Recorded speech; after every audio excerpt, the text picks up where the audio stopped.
sa mga ka-viewers. Check natin yung ginagawa ni Dadong dito sa garahe.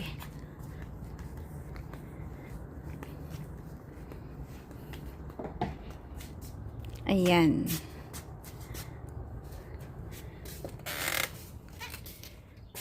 So, aayusin lang nila yung pintura.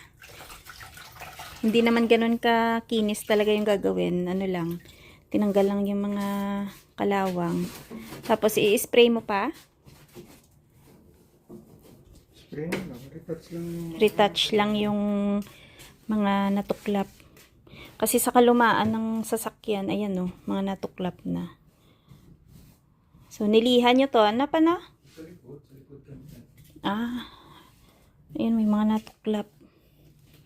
Ah, ito pala. Ayan. So, anong nilagay nyo dito pa? Pati. Importante, ano lang yan. Matakpan lang. Kasi ang dami talagang ang dami ng tuklap. Pinakain na kasi ng kalawang. Habang tumatakbo pa yung sasakyan, tsatsagain namin to na ito lang muna yung sasakyan ni Dadong kasi syempre mas maigi na wala kang babayaran na monthly na pa. Nakakagaan. Wala kaming balak na bumiling bago. Kahit sinatsaga ni Dadong yan. Bukas natin bilhan to ng pintura. Kasi okay pa naman.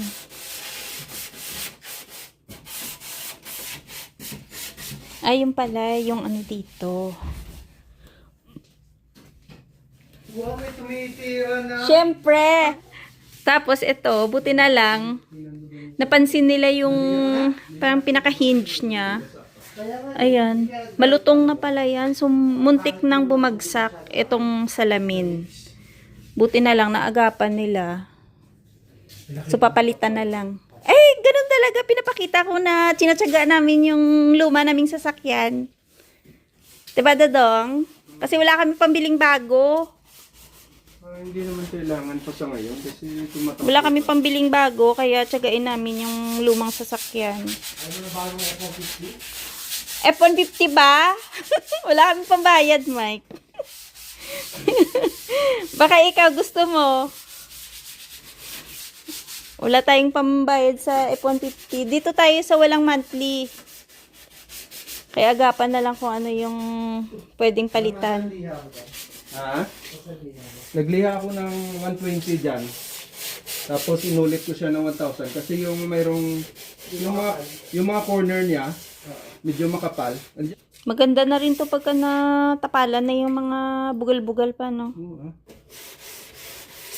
Rumarampa pa to sa Magandang loob lang na pinturahan. Ano yan? Oh, wow, kumakain na empanadeng. Sabi ni Mike, ayaw ba namin daw ng F-150? Wala kami pambayad. Wais kami. Wais kami. Ayaw namin ng may monthly na bayarin. Bukas tayo bibili ng pintura. So, yung mga viewers, meron tayong mga gulay dito sa labas. Ayan. May talong, okra, kamote, tsaka kalabasa. So, sa tingin yung mga ka-viewers, ano yung lulutuin natin? Kasi kulang naman to. Pero kailangan natin ng ampalaya. Diba? Kahit nakulang siya, pwede ng anong luto? Ay, fresh! Palagay natin dun sa pinakbet. Ay, dun o. Kahit pa ilan-ilan. Baka puno. Oo nga. Kasi ang puno yung magupit mo dyan. Kunin na natin to para Magulang na rin yan kasi parang ilang araw na to. hindi na rin masyado lalaki yun. Karela lang kasi to. Hindi naman siya yung regular na ampalaya. Ayun pa pa oh. Nasabit.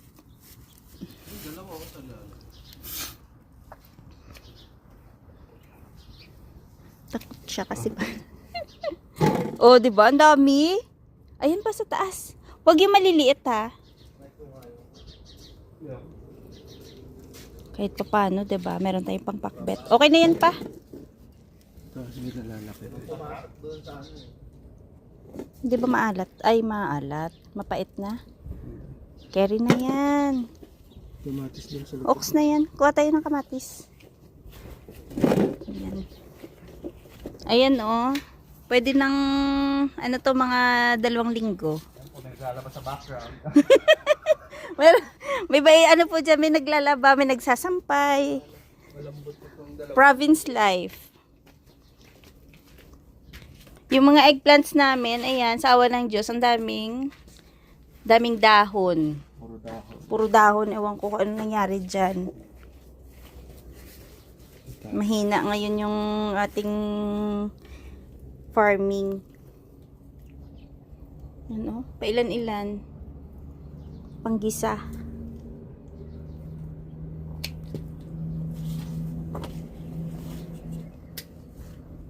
Pwede mo itabi yun pa pang tanim.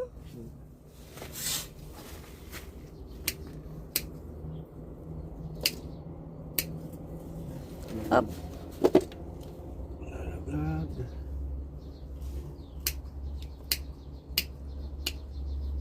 Ay, okay na to. Ano yan? Mm-mm. Maasim din. Konti lang ilalagay ko para sa pakbet. Pag nagpakbet kasi kami, nilalagyan namin ng konting kamatis. Pero ano lang, tansyado lang kasi nga, maasim. Ay, ang ganda ng dahon ng sibuyas pa, oh. Taba. Bell pepper, ngayon pa lang siya nagkaroon ng bunga. Kaso lang, liliit. Luto ka na daw ng pakbet.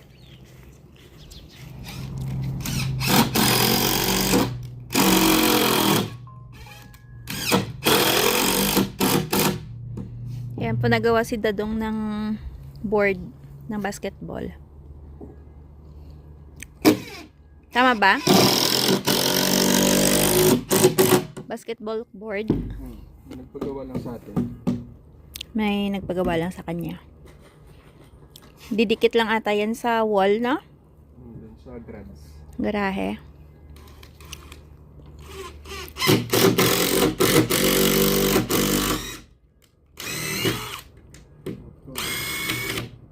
Asan yung ring? Nasa kanila?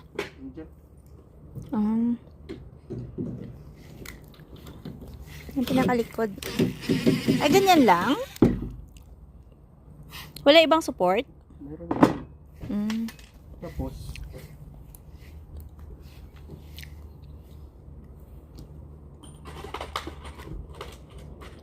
Kaya mga ka-viewers, grabe yung init ngayon. Kaya, ayan oh, nilinis yung ibang mga carpet.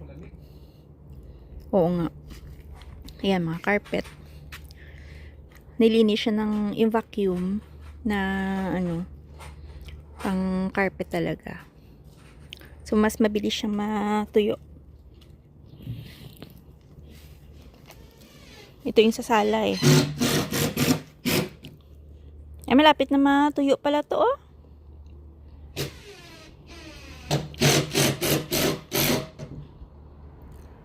Ako sa sunod na araw na lang yung carpet din namin. Kasi mas mainit sunod na araw eh.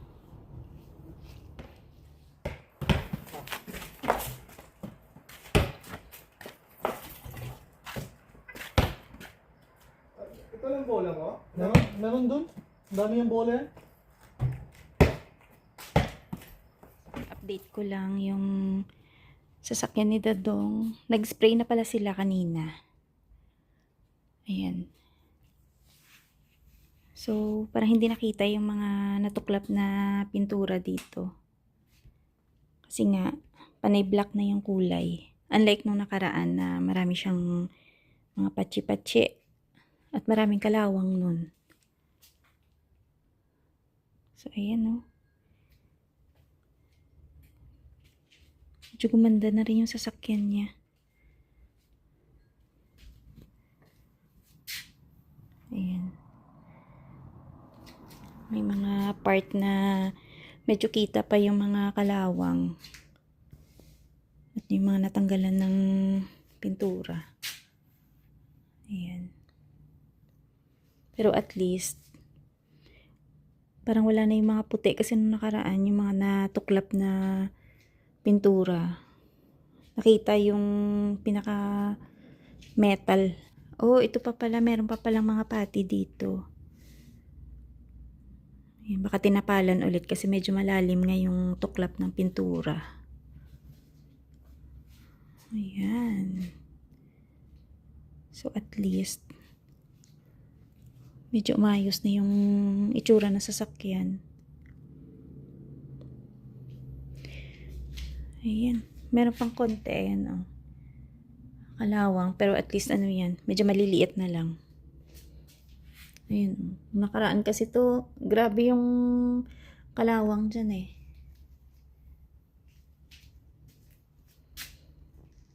Ito din. Ang laki ng natuklap. Ayan. At least, diba? Umayos na yung itsura ng sasakyan. So, konti na lang yung sprayhan nila dun sa likod. Siguro bukas, bilhan niya ulit yun ng isa pang bote ng spray ng pintura para malagyan na rin yung bandang likod. At ayan. Mukhang bago na naman. Kasi black na siya nung nakaraan kasi patsi-patsi yung kulay niyan eh. Medyo umukay na yung itsura ni 4D. Ayan. Nagpruning si Dadong ng mga kamatis. Ayan oh. Hinawan niya yung puno. Kasi nga parang hindi masyado kita yung mga mga bunga niya. Konti ngayon yung bunga ng mga kamatis, no? Ayan. Pawis tayo.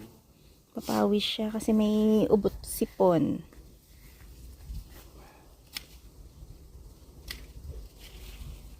Parang napabayaan kasi yung puno ng kamatis dito eh. Ay, ito pala yung mga mahahabang klase ng kamatis pa. No? Kibet. Ata.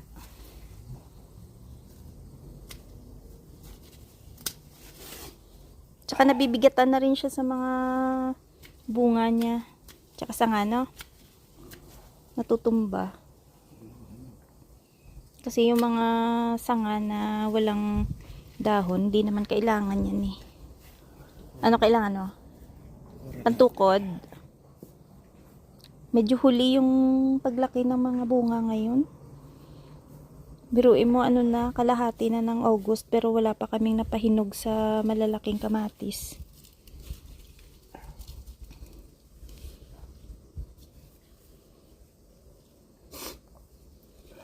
Nahuli siya gawa ng after ng hail kasi noon eh, no? Parang ilang araw na lumamig ng husto. Actually, linggo eh, no? Kaya parang hindi nakabuelo yung mga tanim. Eh, nakahabol yung sunflower namin dito, oh. Ganda pala siya, oh. Malalaki. Pati yung talong, oh. Ngayon pa lang siya nagkaroon ng bulaklak. Nilera na namin dito para maarawan.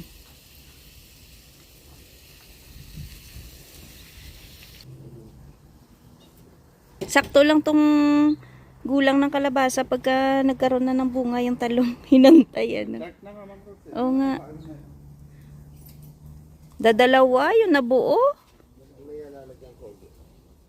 So mga ka-viewers, mag-unbox lang kami ni Beng Beng sa in-order namin sa Amazon. Thank you pala kay Kuya Lawrence. Kasi nagpa-order kami sa kanya dahil meron siyang Prime. At bihira lang naman kami umorder sa Amazon. Kaya sa kanya na lang kami nagpapa-order. Ay, kuha ka kutsilyo, te naman. Up. Up. Aray. Te, kutsilyo, te, matibay siya. Ano to eh, mga gamit ni Denise pang kulay sa mga drawing niya. Ayan o, dito siya nakapwesto pagka walang pasok. Ayan, yun yung kanyang libro. Meron niya siya dito, ayan o.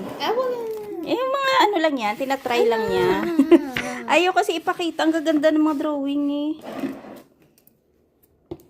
Yan na lang, dito na lang tayo sa dumating na box. Ito yung mga color na ginagamit niya. Oh. Ang tawag doon ba? Prisma. Ayan. Oh, nilagayan siya. May bag te. Ano yan? Marker. Ah, marker. Tapos ito. Ano yan? Puti na gel. Pen. Gel? Gel pen. Oh, ayan. Thank you kay Kuya Lawrence. Thank you. So, Thank yung you. total neto, dalawang items, parang 23. Ay, ganyan pala. Ang ganda. Anong klase ito, Beng? Sabi mo? Alcohol marker. Alcohol-based na color. Ganda, ang dami ah. So, yun na yung gagamitin mo sa sunod mo na dinro. Maybe. Ganda, ang dami. Ano lang Tas to, ano to, 12 mura? lang to. Oo, mura to kasi Eto. naka-sale siya. Ito naka-sale din yan. Ayoko bumili ng expensive muna kasi ito try ko pa lang. Meron siya dito, Ay. ano. Ipakita mo yung nakaraan na ano, yung tapos mo na. Hindi, pakita lang natin na meron kang... Ayan. So, ito yung latest na natapos niyang drawing. Huwag mo na Ayan o, di ba ang ganda. Yung pinangkulay niya, ito. Yung prisma. Tapos, meron siyang tinatapos pa na hindi pa niya pinapakita sa akin. Ayan, masaya na yung... break ako eh. Yung second kinukulay ko, tinatamad ako eh. Tinatapos. dahil dumating na to, yun na yung gagamitin mo, no? I-try mo kung maganda. Kasi pag ginamit ko na yan, hindi ko alam paano i-use. Eh, di ma-mess up yung ko. Dito yung pwesto niya lagi, oh. Huwag mo pakita Andito yung- yung dumi. Okay lang yan. Siyempre nagkukulay kaya magulo talaga. Diyan yung mga anik-anik niya. Aanihin natin yung mga dahon ng sili. Ay, ngayon pa lang siya nagkaroon ng bulaklak, oh. Kalbuhin ko na ba to?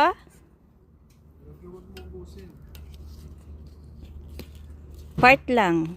Shaggy lang yung trim niya. Malambot naman eh. Luluto tayo ng tinola.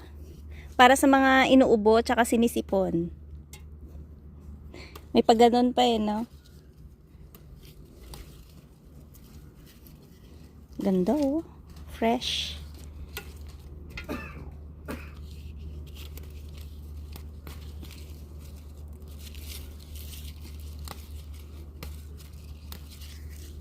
Para makafocus siya sa mga bulaklak. Ito yung galing sa Pinas na sili eh. Tagal niya bumunga. Ito naman, mga dahon ng bell pepper yan.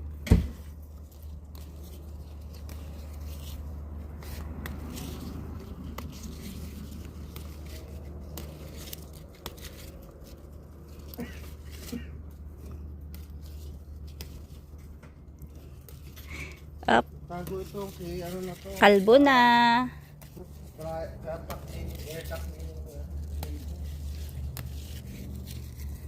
Ayan na. Ano pa ba? May lamok pa din. Ito naman maliliit. Pampalasa din to.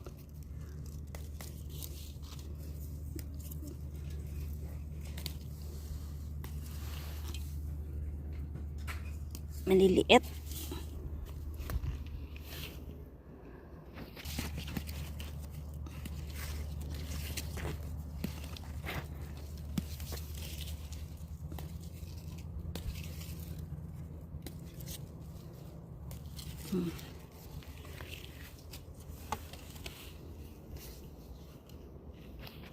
Dito pala.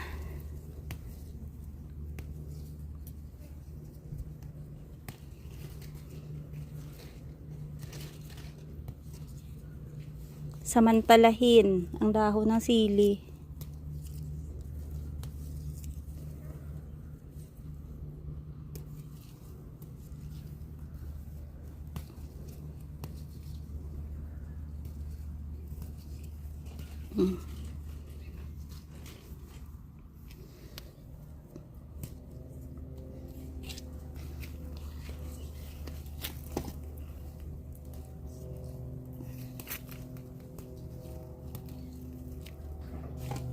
Pwede na to, Koys. O, chill lang. Maglalagay na ako ng dahon ng sili. Huwag kayong ano dyan. Ito yung masarap na tinola kasi may dahon ng sili. Fresh from Dadong's garden.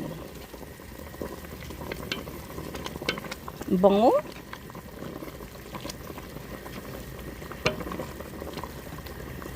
Walang magulang na dahon ng sili sa mainit na sabaw. 'Di ba? Ayan no, amoy tinola na.